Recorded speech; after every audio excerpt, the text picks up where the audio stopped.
Gente, olha, por falar em sistema eleitoral, nos últimos dias a gente tem assistido a essa judicialização da eleição americana com denúncias e acusações sobre fraudes, enfim, né? O clima tá leve lá. Tranquilo, né? E eu acho que a temperatura ela atingiu o grau máximo até aqui, com um discurso muito incisivo do candidato à reeleição, Donald Trump, que foi feito ontem, né, Paulinha? O que ele falou?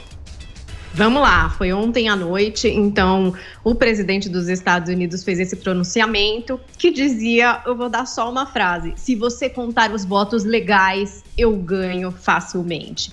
O Trump, ele argumentou que estava ganhando em diversos estados com uma margem, mas que os votos começaram magicamente a mudar. Acusou regiões como Detroit e Michigan de serem corruptas, de duplicarem votos e, segundo ele, o voto pelo correio destruiu o sistema eleitoral, o que fez as eleições serem prejudicadas pela corrupção e fraude. A Geórgia, que na noite de ontem já apontava o crescimento do oponente democrata, também foi citada por Trump como exemplo. Ele disse: de repente, os democratas encontram votos. Incrível como o voto por correio só favorece um lado. Nosso objetivo é proteger a integridade das eleições. Não permitiremos que sejamos roubados, que nossos eleitores sejam silenciados. No momento do pronunciamento do Trump, pelo menos 3 emissoras de televisão, a ABC, a CBS e a NBC, interromperam o discurso do Trump, pontuando que as alegações do presidente não continham provas, eram falsas e distorcidas. A gente tem até o vídeo aqui desse momento das interrupções, ele está legendado, foi postado no Twitter pelo Samuel Puncher, que pegou o segmento exatamente ali do momento em que a televisão para de transmitir o Trump e começa a dizer, calma, a gente não tem provas de nenhum voto ilegal. Isso que ele está falando não faz sentido. Vamos conferir. It's not a question of who wins, Republican, Democrat. Good evening, everyone. I'm Lindsay Davis. Thanks so much for streaming with us. We've been listening to President Trump addressing the nation for the first time since the wee hours Wednesday morning. He's been making a lot of, frankly, false accusations, baseless claims, and that's not being partisan. That's just stating the fact. He has basically Aí a gente consegue ver a primeira interrupção, né? Você já percebe que a apresentadora começa a corrigir ali algumas coisas de que o Trump está falando, e assim aconteceu também nessas outras emissoras. A gente está vendo agora a NBC News, e isso foi alguma coisa que deixou todo mundo na internet assim, caramba, interromperam a fala do presidente para basicamente dizer que ele estava mentindo. Depois, até integrantes do Partido Republicano criticaram publicamente essas alegações do Trump. O Larry Hogan, que é governador do estado de Maryland, fez um tweet e disse: não há defesa para os comentários do presidente essa noite, minando o nosso processo democrático. Os Estados Unidos estão contando os votos e devemos respeitar os resultados, como sempre fizemos. Nenhuma eleição ou pessoa é mais importante do que a nossa democracia. Também nessa linha veio o republicano Adam Kinzinger, que é deputado. Ele foi para o Twitter e disse o seguinte: queremos que todos os votos sejam contados, sim, todos os votos legais, é claro, mas se houver dúvidas legítimas sobre fraude, apresente evidências, leve-as ao tribunal. Pare de espalhar desinformação que já foi desmentida. Isso está ficando insano. Essa manhã o Trump, claro, já está no Twitter. Ele postou mais uma vez dizendo que venceu facilmente com os votos legais e que os observadores que fiscalizam as eleições ali não puderam realizar o seu trabalho e que, assim sendo, os votos aceitos nesse período deveriam ser considerados votos ilegais. O Trump fecha esse tweet dizendo que a Suprema Corte dos Estados Unidos deve decidir.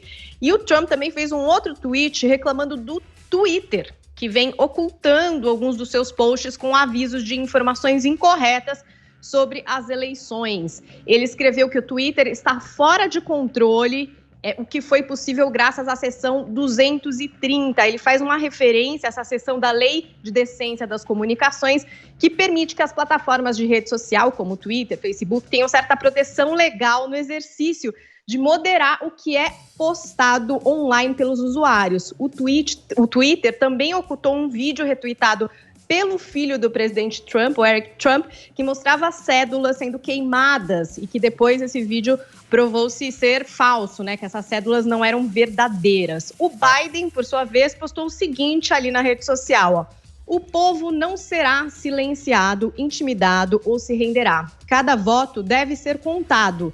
Ninguém vai tirar nossa democracia de nós, nem agora nem nunca. A América foi longe demais, travou muitas batalhas e suportou muito para permitir que isso aconteça. Mantenha a fé pessoal. Muito bem. Joel, o que aconteceu com o Trump ontem aí, das emissoras suspendendo o pronunciamento dele, pode ser considerado como censura? Pelo contrário, né, Paulo? O que aconteceu ontem, o que a gente viu ontem ali, era uma atitude, uma ação de um presidente dos Estados Unidos, a democracia mais antiga do mundo. Um presidente fazendo um ato, um pronunciamento digno de Hugo Chávez. É um presidente querendo entrar em rede nacional, acusando, sem prova nenhuma, de fraude, um processo eleitoral só porque ele está perdendo. É de uma vergonha, é de um rebaixamento para os Estados Unidos, francamente inédito. Isso mostra como um mau presidente, não é um mau presidente, é um presidente inepto para o cargo.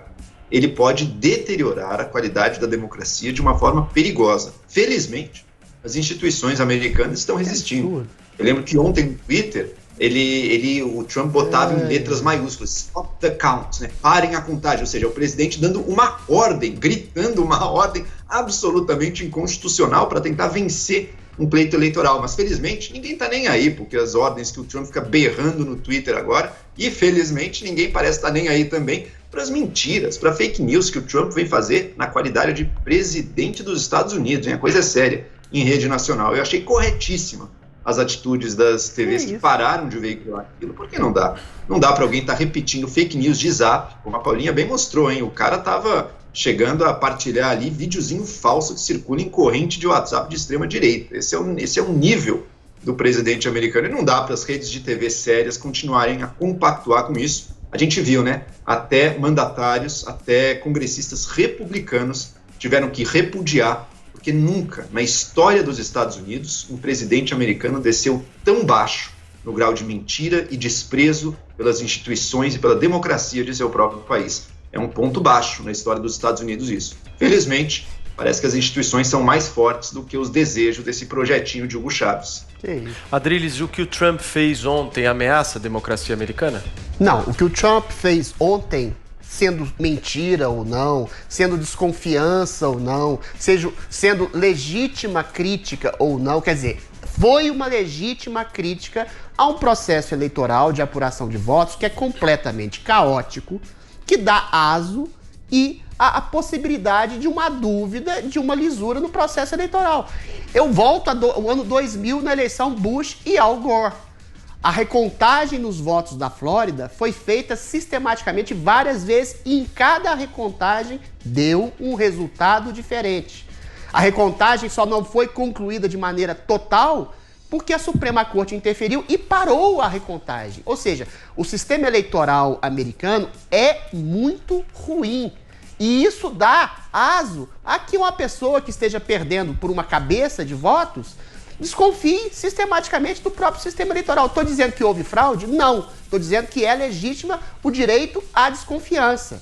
E o que o Trump colocou ontem de maneira peremptória que houve fraude, pode sim ter sido de maneira assodada, canastrona, arrogante, mas o mais grave processo de rechaço ao princípio democrático são as emissoras censurando a voz do presidente. Isso é de uma gravidade nunca vista antes na história da mídia americana.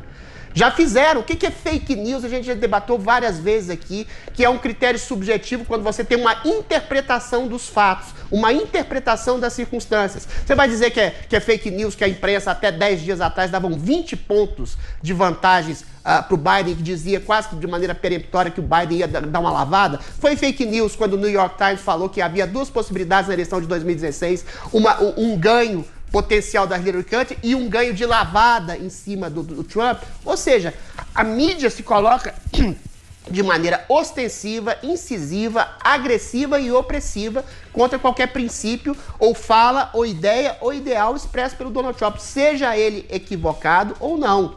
Você dar voz a um presidente da República é o mínimo de obrigação de uma mídia que está se colocando cada vez mais sectária. Essa eleição foi polarizada, ao contrário das projeções. Trump parece se vislumbrar como uma espécie de vencedor moral numa eleição que tudo indica vai dar Biden realmente.